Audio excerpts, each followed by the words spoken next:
বাসটা এখানে আসে 3 নম্বর ফেরিঘাটে। আসার পরে বাসটা ব্রেক ফেল করছে।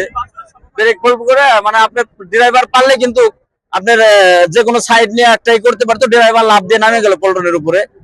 নামার পরে গাড়িটা পানিতে চলে গেল। তারপরে জীবিত আপনার 7 জন লোক উঠে হয়েছে, আর মৃত আপনার 4-5 জন লোক উঠে হয়েছে আনুমানিক। উঠে তাদের হসপিটালে পাঠানো হয়েছে।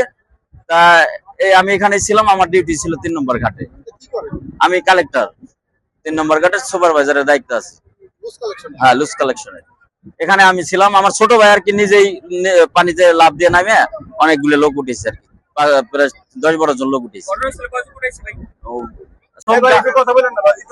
প্রথম গাড়ি রানিং এ টান দিচ্ছে ফেজুরা লেগে, দেওয়ার পরে গাড়ি ব্রেক খুলে গেছে। ব্রেক খোলার কারণে এই গাড়িটা এখান দিয়ে বাজার মানে চেষ্টা করছিল, মানে ড্রাইভারে খুব মানে কাতে করছিল যে বাজার লেগে তুমি বাজে নাই অতিরিক্ত না করার কারণে ফেরি ডাইরেক্ট উল্টে মানে এবার নিষ্পেল নামছে। নিষ্পেল টাইমে আটা উল্টানতেছে, উল্টান দেওয়ার পরে মনে করলেন যে এইভাবে মনে করলেন আস্তে আস্তে তলায় গেছে।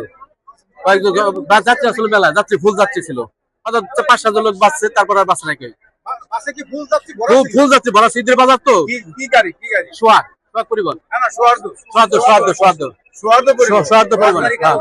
হ্যাঁ রাজবাড়ি। আপনি বলেন রাজবাড়ি কালোখালী থেকে আসে যে গাড়িটা এখানে আসে পড়ে যায় সোহার্দ পরিবহন, এরকম বলেন। রাজবাড়ি কালোখালীতে যে গাড়িটা আসে সোহার্দ পরিবহন, সেই গাড়িটাই পড়ে গেছে এভাবে ডাঙিয়ে একদম ব্রেক ফেলে। মানে ড্রাইভার বাঁচাতে পারে নাই, ড্রাইভার চেষ্টা করছিল, ড্রাইভার ভিতরে ছিল, ড্রাইভার বাইরে পারে নাই।